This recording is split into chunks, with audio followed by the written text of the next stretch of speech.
Hello, welcome to Issues and Ideas. I'm Chris DeBello. This past Wednesday, New Jersey joined states including California, Illinois, New York, Oregon, Washington, Colorado, Connecticut, Maryland, Vermont, Maine, New Mexico, and let's call it melting ice, passing laws that limit ice activities in their respective states. As I said, this past Wednesday, New Jersey Governor Mikey Sherrill signed a trio of immigration laws that really restrict when New Jersey can cooperate with U.S. immigration customs enforcement agents. People calling this one of the most aggressive state pushbacks against ICE. Looking here, one law is S3114 bars both local and federal law enforcement officers, including ICE, from wearing masks during interactions with the public in the state. Another bill, S3522, prohibits state agencies from sharing a person's immigration status without a warrant. And then we have S3521. It bars local police from assisting federal immigration authorities without a judicial warrant by making the state's existing immigrant trust directive policy permanent. And as you would expect, the U.S. Department of Homeland Security did have a reaction to all this, saying, "Sanctuary politicians attempting to ban our federal law enforcement from wearing masks is despicable and a flagrant attempt to endanger our officers." Then why are they going into the airports without masks? Are there no dangers there? Anyway, continuing with their statement, to be crystal clear, we will not abide by this unconstitutional ban. Also said the agency's aggressive posture was the result of local police not working with them. So it's the local law enforcement's fault that all this stuff is happening. And when it comes to dangers and ICE officers, I think it's, as we've seen certainly in Minnesota, the ICE officers wind up being the ones creating the dangers. This trio of new laws adds to what's already taken place over the past year, New Jersey's efforts to restrict ICE activities in the state, and that includes an executive order that Sherrill signed that blocked the agency from state property. And we'll get into this in a moment, the lawsuits aimed at stopping a detention center in Roxbury from being built. With that executive order blocking the ICE agents from state property, yet the Trump administration sued the state over that one, as there's no doubt that the administration will sue over this new trio of laws. Of course he will. But when you consider the batting average of the Trump DOJ puppets in court cases, even just with grand jury indictments, kind of have no doubt that Governor Sherrill believes the odds are certainly with her in New Jersey. Now, while a lot of people agree with all these laws, there is opposition, again, as what you would suspect. On the Republican side, Assemblyman Gary Meyer, who represents Ocean County, critical of the law that will cut down on intelligence sharing between the state and ICE officers and other federal agencies. He said this bill blocks state, county, and local law enforcement from coordinating with federal agencies. Proof Trenton Democrats have learned nothing from recent history. The 9/11 Commission made clear that siloed information and lack of cooperation puts lives at risk. Again, I refer to some of the violent and threatening actions of ICE agents. So whose lives are actually being put at risk here? Anyway, we also have State Senator Michael Testa. He represents Cumberland County, saying here, the governor's decision to sign these bills into law is deeply disappointing and, frankly, dangerous for New Jersey families. It erects barriers where cooperation should exist, creating serious risks for public safety that puts communities in harm's way. New Jersey deserves better than performative legislation that prioritizes politics over public safety. You know what the curse is with the opposition? I mean, it's fine to oppose something. No problem with that. It's, welcome to America. You're encouraged to speak your views and share your thoughts and ideas. But to make blanket statements, generalized statements like that, don't you think that leads to an increase of bigotry and racism, making people think that all people who are non-white and not born in America are going to commit violent, deadly acts against New Jersey families? As I just mentioned in the show open, New Jersey has taken legal action regarding the planned immigrant detention center, which would be located in Roxbury, New Jersey. If you're listening elsewhere, it's the northwest part of the state. Now, while the federal government and others who support this idea say that state action can't restrict federal. Others say that there are laws, there are policies that are required to be followed by everybody, which hasn't happened when it comes to this proposed project. Our first guest today has been certainly a leader in the vocal and other efforts to push back against this planned immigrant detention center. He is the co-founder of the No ICE North Jersey Alliance. William Angus, thanks for coming back, Bill. Glad to be here. Thanks for having me. And the website, we have it at the homepage, no-roxbury-jails.com. Let's talk about that is our website. Let's start with the lawsuit, Bill, because this is addressing major points. As I said in the introduction, the belief is, even the Constitution supports, that federal trumps state. But if there are federal and state laws that aren't being followed, well, the federal has a problem. That's what this lawsuit is really trying to point out, isn't it? That's exactly correct. So we have been pressing Governor Sherrill to take this sort of action in our discussions with her, to follow along. This follows similar action in Pennsylvania and Maryland. And I believe in Maryland they actually have a stop work order, if I recall correctly. Because as you said, a lot of times local ordinances and laws can be overstepped by the feds, but when it comes to federal laws, that's not so easy for them to bypass. Now, one of those being the National Environmental Policy Act requires federal agencies to assess environmental impacts before taking on a major construction project. The Department of Homeland Security says, well, we did that. Small problem is there's no report saying what they did. Yeah, that is a recurrent problem with DHS. They say, oh, we did this. We've spoken with with the local officials. We've submitted reports. And when you ask the local officials or the agencies involved, they say, no, they haven't. So the Musconetcong Sewer Authority, which governs the sewer and water for Roxbury and 6 other towns, recently had stated that they had received no information, no requests, no investigations from DHS after they had publicly said that they had done so. So it's not even trust but verify, it's just verify. There's no trust there. The lawsuit also, I'm going to put the document up on our downloads page over at our website too, so for you listening, you can check this out in detail, and if you're in other states and communities, learn from it and take the lead here too. The Administrative Procedure Act, by failing to consider the important aspects of the situation, the inappropriateness of the site, we'll get to that in a moment. The Intergovernmental Cooperation Act violation requires DHS to have consulted state and local officials, and there are broken laws regarding the Immigration and Nationality Act by violating ICE's own published standards for what a facility is to be, which case in point, Bill, this proposed location, at least in current state of affairs, has a grand total of 4 toilets for 1,500 people. That doesn't sound like that's going to work out too good. No, and that's honestly the tip of the iceberg. But for the purposes of their lawsuit, it's more than sufficient to raise legal questions. The warehouse was only designed to handle 40 employees, give or take, and so it has appropriate levels of bathroom facilities and sewer capacity, and also water connections for that. There could be many hundreds of DHS ICE agents there because this is effectively a prison.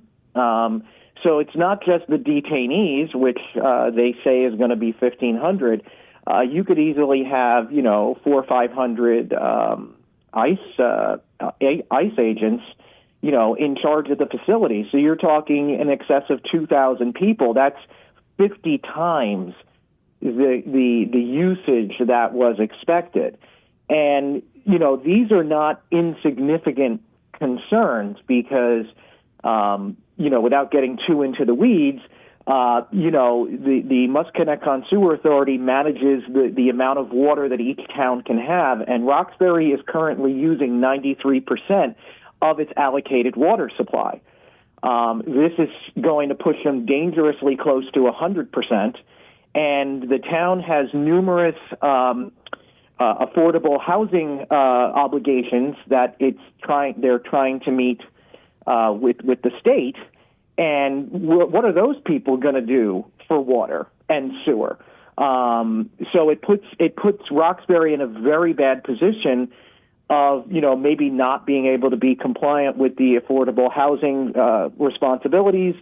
It may have to, purchase water rights from other towns if they're even willing to do so. You can't just manufacture water. If it's not there, it's not there.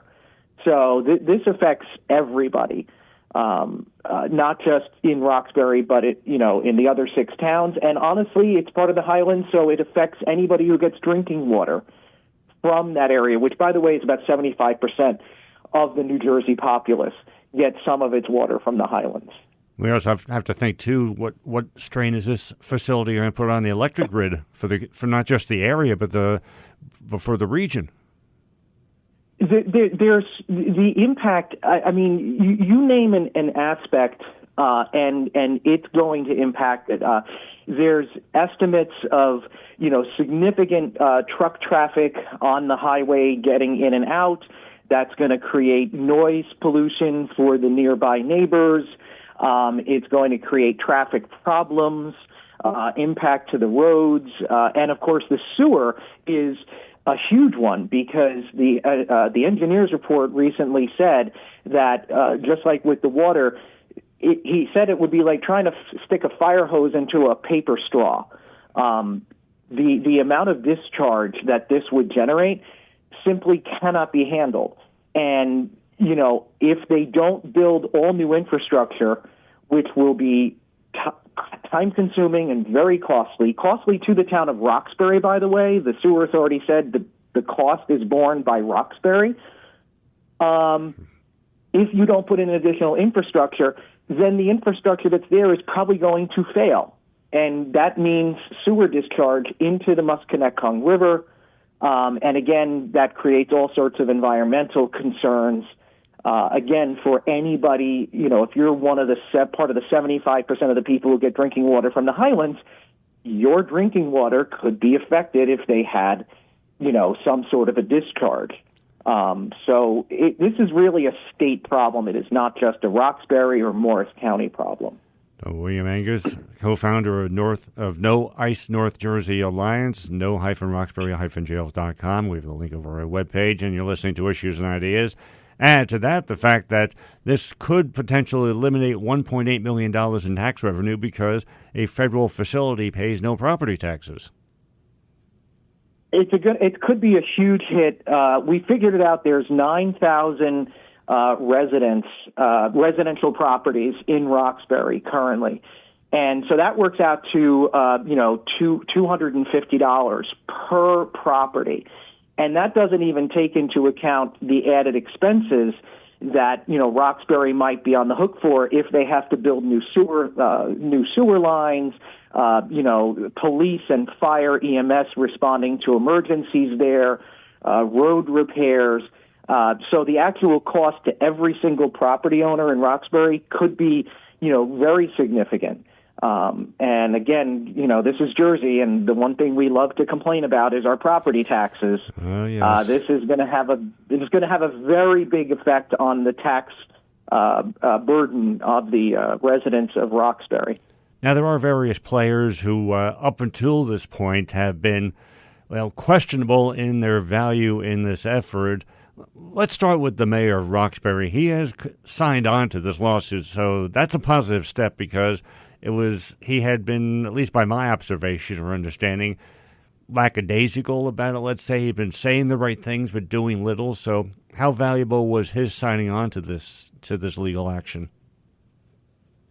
I would say on behalf of Ninja and all the other protesters, we accept the thanks that the mayor has extended to us for what we've done.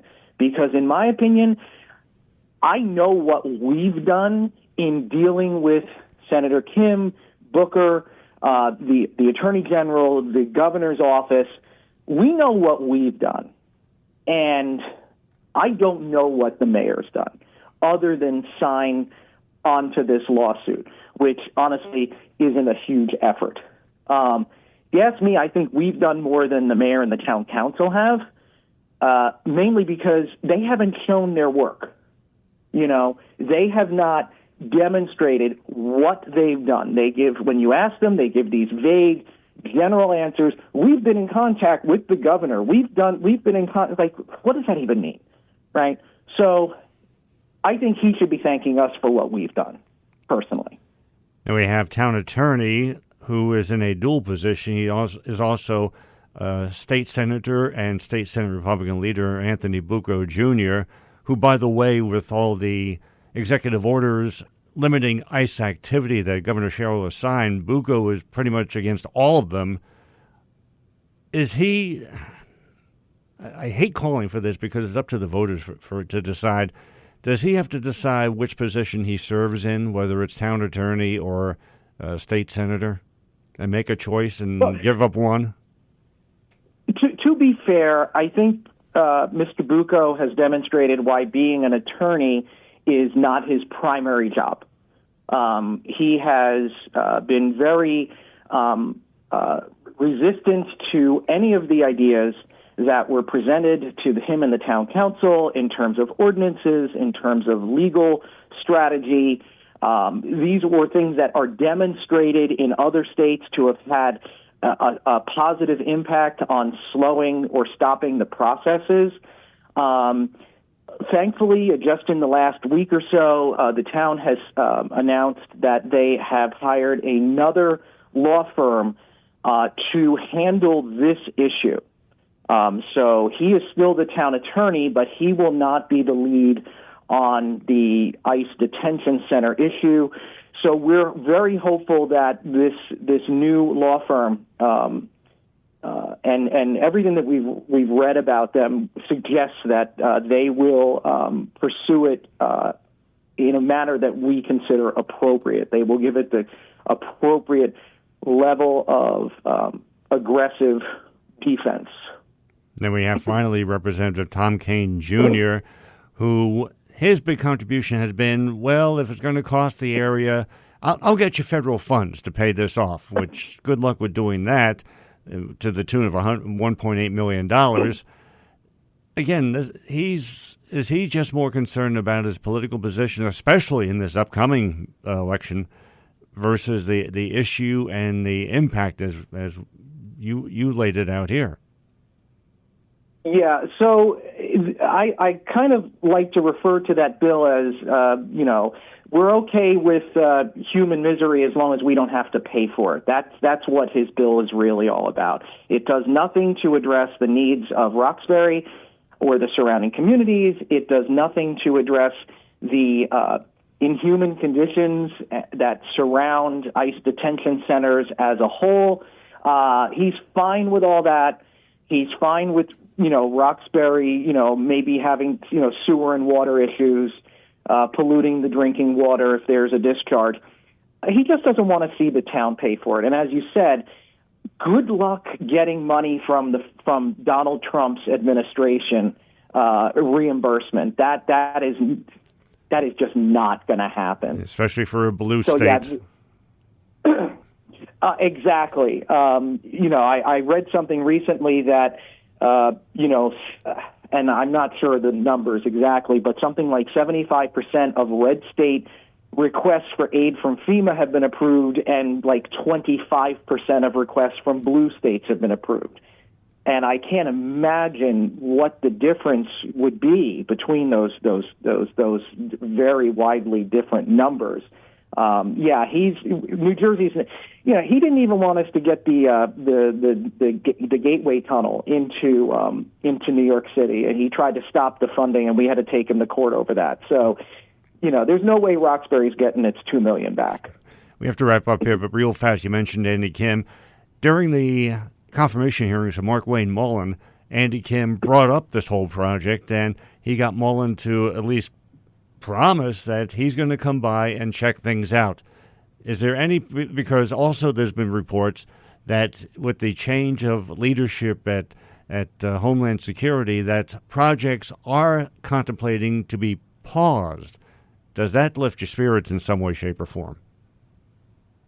It does and it doesn't. At the end of the day, we don't intend to be Charlie Brown with Lucy's football once again. Honestly, if that happens, we will be pleasantly surprised and we will take the W if that were to be the case and they backed out of Roxbury because of his reassessment.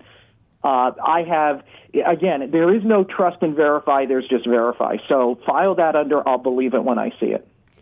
It is encouraging, though. I will say that. But, that is not any reason for us to take our foot off the gas on all of our efforts. We will continue the public protests. We will continue to make sure it stays in the news media, in the public eye. We will still continue to, be putting pressure on the town, on our elected officials to make sure that this doesn't happen. It is BAU for us until we see otherwise. And for you listening, as you saw or maybe even took part in yesterday, the No Kings rallies, that voice that initially last year people said was going to just dry up, blow away, and go away is doing exactly the opposite. It's getting louder, getting stronger in numbers, and getting stronger as a force.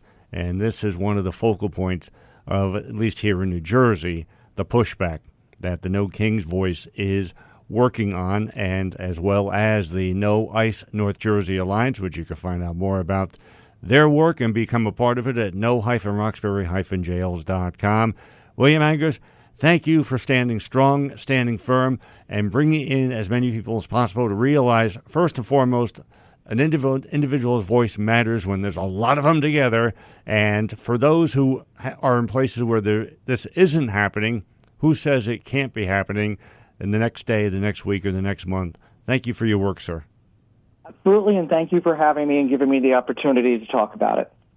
If you're listening via your favorite podcast platform, make sure you subscribe and follow so you don't miss anything we try to get away with here. Have you caught how an increasing number of elements of the world around us, which were assumed to be automatic, always going to be there, aren't any longer? Or if they do remain, they're drastically changed, and healthcare certainly no exception with this idea. The healthcare industry, all that's associated with it, has created challenging times for major hospitals, which over time in different ways has been addressed. Those same challenges are even greater for the smaller rural hospitals, to the point where many communities are at risk of losing their local immediate path to health care, if they haven't already. During the discussions last year over health care costs, Medicare, Medicaid, you might have caught what was, in fact, a bipartisan demand that rural hospitals receive the financial lifeline that they needed. Joining us now to explain what that lifeline has become and the ways it will benefit rural hospitals is the CEO of Government Market Strategies, Joanne Frederick. How are you today, Joanne? I'm doing very well, Chris. Thank you for having me. And learn more about Government Market Strategies, marketstrategiesonline.com. And we do have that link at our homepage. It's called the Rural Health Transformation Program. Talk about what the details are, and this has already been a apply and be accepted. That part of it is over, so now we're into the execution program, which is even more important, obviously. But what are the goals? Exactly. What are the goals of the Rural Health Transformation Program? Absolutely. So to sort of level set everyone, it's a major new federal initiative, and it is about $50 billion over 5 years. And as you said, Chris, it's really designed to strengthen healthcare in rural communities across the country.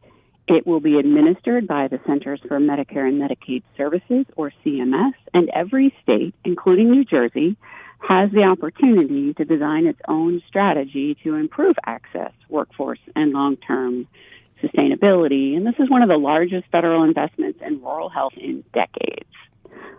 Some important stats: 20% of the American population rely on what are classified as rural hospitals for their health care. But we've seen over the past 10 years, 100 of these rural hospitals close, 1/3 in financial straits and at risk of closing. There are rural hospitals, we've seen them reduce inpatient services, becoming outpatient emergency care centers. And because of costs, the trying to keep up with technology for especially rural hospitals has been very challenging. How is the What are the states obligated to do? How much is left to the hospitals to say, here's what's best for us to do? Absolutely. So let's talk about New Jersey specifically. And when people think about New Jersey, they don't always think rural, but there are over 500,000 residents considered in rural communities in New Jersey, and that's about 6% of the state. And those communities face real challenges: fewer providers, workforce shortages, higher impact from substance use disorder, and less access to preventive care. And because of that, New Jersey stepped up in a big way and is looking for $1 billion over 5 years, with about $147 million starting in year one, which is this year. So even in a highly urban state, rural disparities are significant, and this kind of investment shows just how serious New Jersey is about addressing them. And to your specific question, Chris, what is New Jersey doing? Really looking at a balanced, practical approach, not just adding services, but rethinking how care is delivered and focusing on 5 key areas: workforce recruitment and retention, stabilizing hospitals, federally qualified health centers, and behavioral health providers, expanding care beyond facilities to include telehealth or mobile care and remote monitoring, investing in prevention and community health, and improving data use and chronic disease management across the state. Mentioning New Jersey and staying in New Jersey, that's what we're based on if you're listening on the podcast instead of the radio. Something of a concern had happened and developed over the years. There was a small rural hospital in town Sussex, New Jersey, and the trend of networking hospitals together eventually found its way into New Jersey. Sussex Hospital was part of a networked situation, but then because it was financially underperforming, it became first an outpatient service, and then eventually now it's a totally empty building, empty to this day. How much is this program going to prevent what happened to that hospital in Sussex, New Jersey, from happening in places like Montana or the Dakotas, where rural hospitals are much more prevalent and certainly much more vital to offering full care as opposed to outpatient care? That is a very complex question, Chris. I'll do my best. So this funding really, the state decides what to do with the funding. So it is up to each individual state to say, is our priority to stop these rural hospitals from closing, or is our priority to wrap around additional services in those areas that might take the place of those hospitals? The consolidation of hospital facilities and the investment in hospitals across the country will continue. And this rural health transformation program in and of itself can't really prevent for-profit entities from purchasing hospitals and then deciding that they're not performing and close them. So this grant and this, $50 billion across the country, $1 billion for roughly each state, about $1 billion over 5 years, will be deployed in different ways. And I would encourage all of your listeners to engage with their local elected officials to talk about what should happen and how we really stabilize our rural healthcare facilities across the nation. The federal government will hand the money out. The states have the power to decide how to do it, but nowhere in this grant program is an ability to stop market forces and publicly traded companies from continuing to purchase and consolidate healthcare across the nation. So Joanne Frederick, who is CEO of Government Market Strategies, marketstrategiesonline.com, talking about rural hospitals and a financial lifeline that they've received. And you're listening to Issues and Ideas.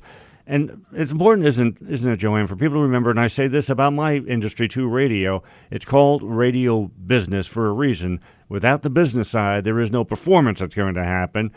The same with hospitals. It has to be understood that part of the practice, part of the machine is business. It has to make money to keep the lights on, keep the doors open, hire the staff. And business is an element. Financials are an element. Some people might arch their back at that, but this isn't. Charity care is well and great, but a hospital of any size can't exist on offering up charity care. Absolutely. There's nothing inherently evil about making money and profiting. It's really the balance and how do we make sure we're taking care of people and also taking care of our businesses in every state across the nation. If this program succeeds, I mean, this is a 10-year period, how much of a program like this winds up being ingrained into the healthcare process and the financial support that the federal government gives? You know, can this be a new version of a Medicare system that reimburses, Medicare reimburses hospitals and doctors? Does this have the potential of being a new foundational program to help support and keep alive a healthcare system as fully and as strongly as possible? So this is really a once-in-a-generation investment to improve rural healthcare. Will it turn into a new national program or even state-based program? Probably not.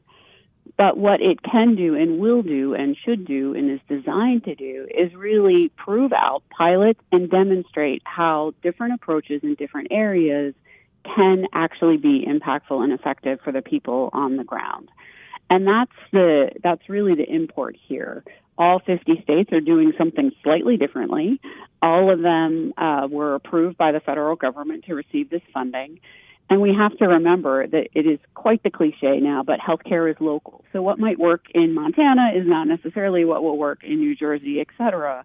And it really is inherent upon the healthcare leaders in the state, in each individual state, to say what are our priorities, what do we need to protect, and then how can we use this money and invest this money in ways that not only help us today, but to your point, will set us up for success well into the future. And this program absolutely has the capability and possibility to do that, and we are very much looking forward to working with all the states to implement those projects. Yeah, like I said back in the introduction, the rural hospital was becoming an endangered species because of changes in other aspects and areas of healthcare and healthcare providing. So with this program that is here, is active, and is looking to be as effective as possible, the Rural Health Transformation Program. And don't be afraid by that word transformation. A lot of people, I was looking at some analysis, and they were focusing on this word. Does that mean elimination? Well, that depends on what the individual hospital is doing, whether they're doing it well, whether this program can take what's lacking and build it, or does it have to be altered? Or there will be elimination. If it's not being profitable, it's not being effective, not serving the local community, then why would one want to have it continue when it could be money, as they say, better spent and more effectively? You find out more. We're going to put the document from the federal government about the rural health transformation on the downloads page. You can look up your specific state to see how the plan is going to be implemented and find out more about government market strategies, of which Joanne is the CEO of, marketstrategiesonline.com. Joanne Frederick, thank you so much for helping us better understand. Change is always a time of anxiety, but more often than not, it could be a good thing, and this sounds like it is one of those times it's going to be a good thing. Thanks for being here today. Thank you, Chris. I appreciate it. Question for you. How important is heritage to you? Do you consider it to be a part of your ancestry or your identity? Another question for you. What if your heritage was within reach, but it was being smothered by evil and violent acts? Could you deal with that? That's something my next guest has lived with and, more importantly, strongly responded to. While born here in the U.S., his family relocated to Iran, where the Islamic Revolution made attacking freedoms of all kinds a priority. He joins us to offer his insight into what the Iranian people are experiencing and trying to survive, and for them, what's a multi-front battle. His upcoming book retells his personal story, his passport to freedom, from Tehran to triumph. He's also chairman of the board of the Iran Human Rights Documentation Center, as well as founder and chair of the Simpatico Foundation. Dr. Nizam Missaghi, how are you today, Doctor? I'm very well, Chris. Thank you so much for the opportunity. Well, I appreciate you taking the time and certainly making your life an open book with your experiences. 2 websites, we do have them at the homepage too, IranHRDC.org and the Simpatico.org. Find out more about those organizations that Dr. Missaghi is related to. Let us start with your story because, as I said, you were born in the U.S., family relocated into Iran. At what point, at what stage was the revolution underway? And that also brings about the question for the person listening, I'm sure, as it does for me. In a place where that Islamic Revolution was happening, why would other than for heritage and family, would one want to go back there? Absolutely. Born in the U.S. during the time when my mother was doing her pediatric residency in New York, and her residency finished in 1976. At the time, I was an infant, and my parents opted to move back to Iran because they wanted to help develop their nation and be productive members of society. 1976 is about 3 years before the 1979 revolution. And so at the time, they did not know that the revolution was about to happen. Iran was an island of safety and security. It was a place where Iranians had, and they still continue to have, a significant affinity to. So they went back not knowing what would happen. And of course, their lives were upended by the 1979 Islamic Revolution, of course, the war that followed with Iraq for 8 years afterwards. If you ask my parents, my mom has passed, but you ask my father, he would still say that he has no regrets for going back because he felt a calling to be there and be able to contribute to Iran as his homeland. But unfortunately, the circumstances really significantly restricted their ability to do that. Talk about what it was like coming of age in an environment like that, because if you're an infant 3 years before, around 4 or 5 years old is when everything started to happen or fall apart, as whatever way one wants to term it. So talk about those early years of your awareness, and was what was going on around you just, for lack of a better phrase, just seemed to be normalcy? Absolutely. One of the things that really is prominent in my mind is that there was a duality of existence. There is what you could say in the outside world that would be safe and would not get you into trouble, and there is the level of free speech that you could have at home. And the two of them were very discordant.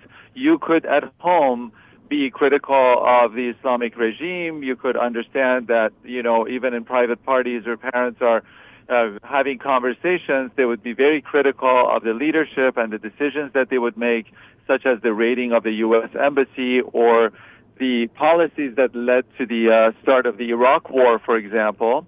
But they would always tell you that our private conversations are never to be repeated outside. There were attempts by even school principals and teachers to try to understand who would be against the revolution through extracting or exacting information from children. So I remember a time when a teacher walked into the classroom with what appeared to be a shot glass, a very small glass in his hand, and said, "Hey, whose parents drink water out of cups like this?" And a few kids leapt to their feet. They're like, "Mine do." And so just so that they would know whose homes would have alcohol in them, for example. But we generally had to be very careful with the expression that the walls have ears, that if you say anything to expose your family, they could be in trouble, your home could be raided, and their parents could be taken in for interrogation and sometimes detained for a long time without any sort of explanation. And the kinds of security charges that would level against ordinary citizens, such as waging war against God or spreading corruption on earth, could carry the death penalty. So you have to be very careful within this very significant and heavy security environment. Dr. Nizam Missaghi, his upcoming book, Passport to Freedom, From Tehran to Triumph. He's chairman of the board of the Iran Human Rights Documentation Center, founder and chair of the Simpatico Foundation, IranHRDC.org, the Simpatico.org, the respective websites. We have them at our homepage as well, and you're listening to Issues and Ideas. What you just said, Doctor, brings me to, I think, an important point people listening here in America certainly need to know and understand. It's well accepted and understood that when it comes to human rights, Iran historically has been horrendous, but human rights violations in Iran don't begin and end with wrongful imprisonment. It gets a great deal more violent than that, doesn't it? Absolutely does. They significantly restrict freedom of speech, and those who dare to speak will face the most severe of consequences. and they could have the seizure of their assets. They could have years or decades that they would have to spend in prison. And the problem is not just with the people whose rights are violated, but every one of these people has families, and you can imagine the generational trauma and impact it would have on the children and on spouses, and the economic disaster that they would have to face when their loved ones are taken away or even in some circumstances executed for basically not falling in line.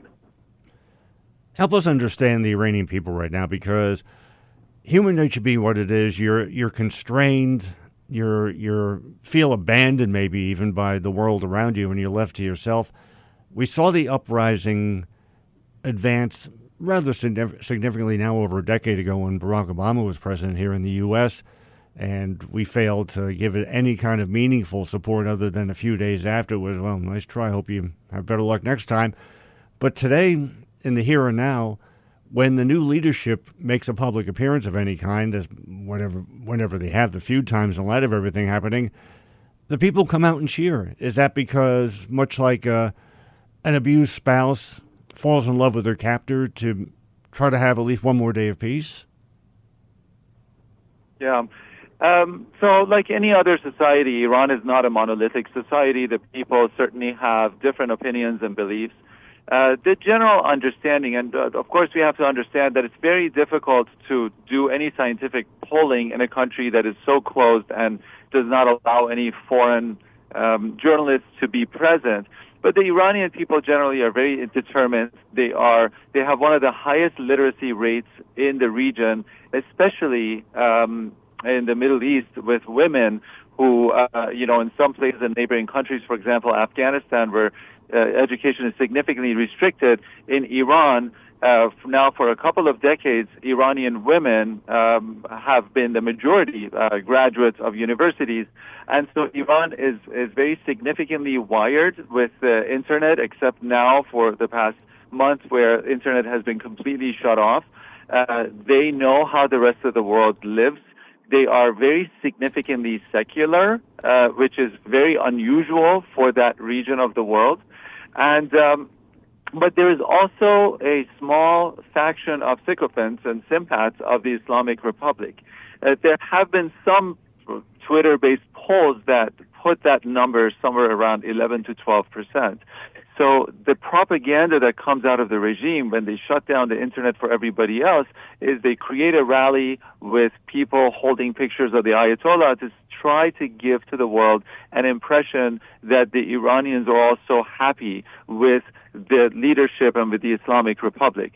But from all of what we can see, the majority of Iranians do not stand with this Islamic Republic.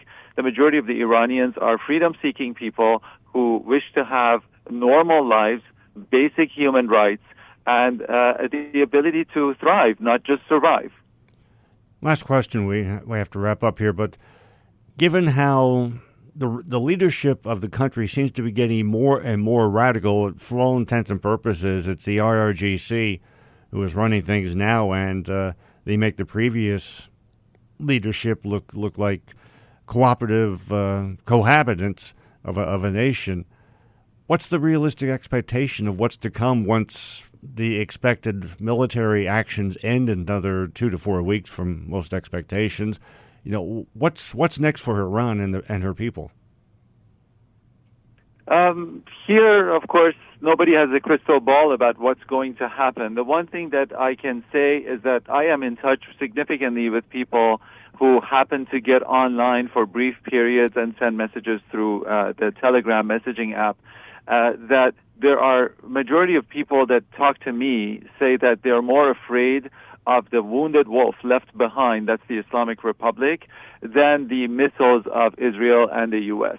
And that tells a lot about the repressive nature of this regime, that if they happen to stay in power, the only people to whom they can show their power is the people, and they can brutalize them, and they can cut the Iran from the rest of the world through internet shutouts and all of these things. And so the realistic expectation I am not certain of, whether some version of the Islamic Republic that's more moderate is going to stay, whether there's going to be a collapse and regime change, for example, which I think is the desire of the majority of Iranians, or whether Iran will sink into something that becomes closer to North Korea and completely cut out from the rest of the world, really remains to be seen. But here, the people of Iran are hopeful that because their plight has now aligned with U.S. and Israeli policies, because Iran has also been destabilizing the region,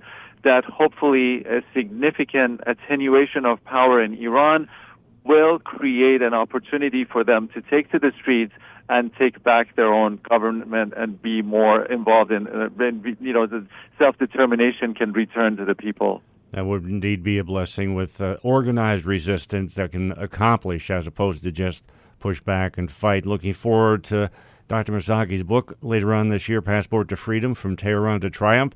Visit the site of the Iran Human Rights Documentation Center. It's very informative and will give you a better understanding of exactly what the people of Iran have to contend with and try to survive. It's iranhrdc.org. He's also founder and chair of the Simpatico Foundation, the simpatico.org, that website. Dr. Nizam Missaghi, thanks so much for telling your story, helping us better understand that there's a human side to what we're going through and seeing, not just political and military, and you help us appreciate the human side of this whole thing a lot more. Thanks for being here today. Chris, thank you so much for the opportunity. So I'm tying Homeland Security into voter identification with picture and proof of citizenship in order to vote. And those two items are the most important thing having to do with Homeland Security. So it should be part of the Homeland Security bill. And I'm requesting that the Republican senators do that immediately. You don't have to take a fast vote. Don't worry about Easter going home. In fact, make this one for Jesus, okay? Make this one for Jesus. That's what I tell them. That would be a damn good thing. That was Donald Trump from this past week, once again demanding that Congress pass the Save America Act. This time he told congressional Republicans to, as you heard, make this one for Jesus. How does Trump connect Jesus to the Save America Act? Oh, yeah, maybe he read that in 2 Corinthians. Remember that, Jim, by him? We've talked about the Save America Act several times here on Issues and Ideas. Think about this. Would Jesus encourage something that limits, restricts, even forbids a vital freedom like voting? Would Jesus cheer on something which especially targets women, the elderly, and people of color? As you would expect, Trump's Make This One for Jesus directive received agreement and support by his followers on social media and elsewhere, most likely because they believe that the Save America Act is something that Jesus wants. What that reveals is a drastic and dangerous lack of understanding about the wants and the desires of Jesus. That absence of that awareness about Jesus is not really just limited to Trump supporters. A lot of people ask the question, what does Jesus want? They treat it as a mystery, and that's unnecessary because Jesus makes his wants as clear as it could possibly be. Example, Jesus wants us to follow him. He says this to Peter and his brother Andrew in Matthew chapter 4, verse 19. Then Jesus said to them, follow me, and I will make you fishers of men. Jesus expands on this in John chapter 12, verse 26. If anyone serves me, let him follow me, and where I am, there my servant will be also. If anyone serves me, him my Father will honor. Jesus wants to serve. This is what he says to us in Mark chapter 10, verse 45. For even the Son of Man did not come to be served, but to serve, and to give his life a ransom for many. Jesus wants us to watch. Watch for what? Watch for the signs of his return. Let's turn to Luke chapter 12, verses 37 and 38. Blessed are those servants whom the master, when he comes, will find watching. For surely I say to you, that he will gird himself and have them sit down to eat, and will come and serve them. And if he should come in the second watch, or come in the third watch, and find them so, blessed are those servants. Well, those words of Jesus to us are vital in understanding and knowing him. It's the prayer by Jesus that we read in the 17th chapter of John that by far is most revealing. Jesus starts by praying to Father God to be glorified by him, as Jesus in his time on earth glorified the Father. Then he prays for his disciples, saying this in John chapter 17, verse 13, "But now I come to you, and these things I speak in the world, that they may have my joy fulfilled in themselves." Jesus adds this in verse 15, "I do not pray that you should take them out of the world, but that you should keep them from the evil one." Jesus wants us to be sanctified. That means to be pure and holy. Jesus asks Father God for this in verse 19, "And for their sakes I sanctify them, that they also may be sanctified by the truth." But Jesus saves the best for last. He wants us to be one with him. Continuing with what Jesus prays, starting in verse 20, "I do not pray for these alone, but also for those who will believe in me through their word, that they all may be one as you, Father, are in me, and I in you, that they also be one in us, that the world may believe that you sent me, and the glory which you gave me I have given them, that they may be one just as we are one, I in them and you in me, that they may be made perfect in one, and that the world may know that you have sent me, and have loved them as you have loved me." How often have you heard someone, in declaring their faith, say, "I've accepted Jesus"? Well, that's mighty big there. No, it's Jesus who accepts us and wants us to be with him. It says this in verse 24, "Father, I desire that they also whom you gave me may be with me where I am, that they may behold my glory, which you have given me, for you loved me before the foundation of the world." Jesus offers you his eternal love and asks for that same eternal love from you. That puts you in the same place that we find Simon Peter in John chapter 21, starting with verse 15. "So when they had eaten breakfast, Jesus said to Simon Peter, 'Simon, son of Jonah, do you love me more than these?' He said to him, 'Yes, Lord, you know that I love you.' He said to him, 'Feed my lambs.' He said to him again a second time, 'Simon, son of Jonah, do you love me?' He said to him, 'Yes, Lord, you know that I love you.' He said to him, 'Tend my sheep.' He said to him a third time, 'Simon, son of Jonah, do you love me?' Peter was grieved because he said to him the third time, 'Do you love me?' And he said to him, 'Lord, you know all things. You know that I love you.' And Jesus said to him, 'Feed my sheep.'" So what kind of love are we talking about? A love that's total, a love that's complete, a love that is eternal. A devoted love, which has Jesus first, then everything else second. Are you repelled by that truth because you think it means dumping people and getting rid of stuff from your life? Well, that's not what Jesus is asking of you. As long as they're godly and good, especially blessings from Father God, the people and possessions of your life will stay a part of your life. Your love of Jesus will actually add to your life, because as one of his faithful who loves him, you become part of the body of the church who praise and worship him. All of this will bring to you the reward that Jesus asks Father God for in John chapter 17, verse 26, "And I have declared to them your name, and will declare it, that the love with which you loved me may be in them, and I in them."